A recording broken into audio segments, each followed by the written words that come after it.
Alô pessoal, eu sou Antônio Andrade no quadro Alô Doutor no programa Geraldão e Povo.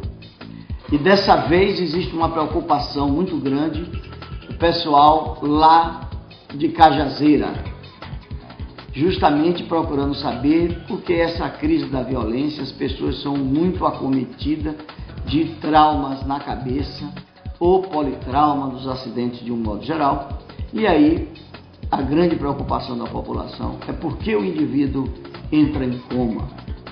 Então, o indivíduo entra em coma devido a uma situação importante que é o trauma. Por mais leves que ele seja, você tem uma consequência para a unidade celular do sistema nervoso. Ou seja, nós temos as pequenas células no cérebro e quando você é acometido por um trauma, o que é que acontece? O indivíduo, aquilo vai ficando como se fosse uma esponja que você coloca na água e ela vai inchando. Ou seja, esse inchamento chama-se de edema cerebral.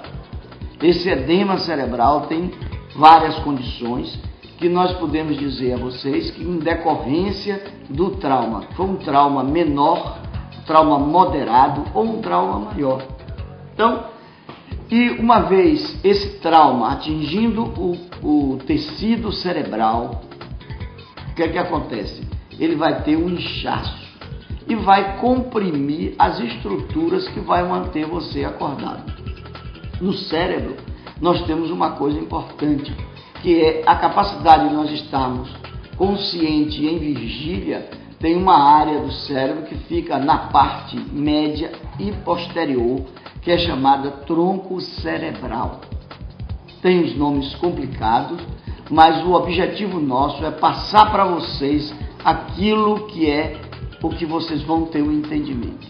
Então, nessa estrutura mediana do cérebro é onde está situado a área da alerta, aonde nós ficamos em atividade, que chama-se, o nome científico dessa região é o sistema reticular ativador ascendente.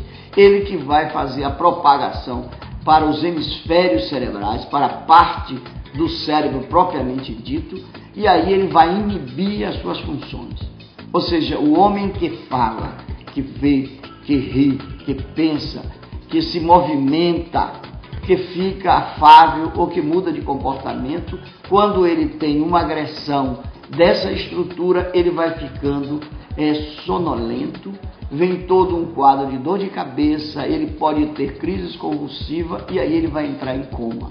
Então, quando você está em coma, você tem uma situação importante. O cérebro está sofrendo, ou seja, ele está inchado. E aí cabe ao neurologista fazer o exame neurológico e através da avaliação dos seus reflexos, e aí se a necessidade de você fazer um estudo de tomografia, do eletroencefalograma, outros exames a depender da área aonde você esteja, do local, da cidade.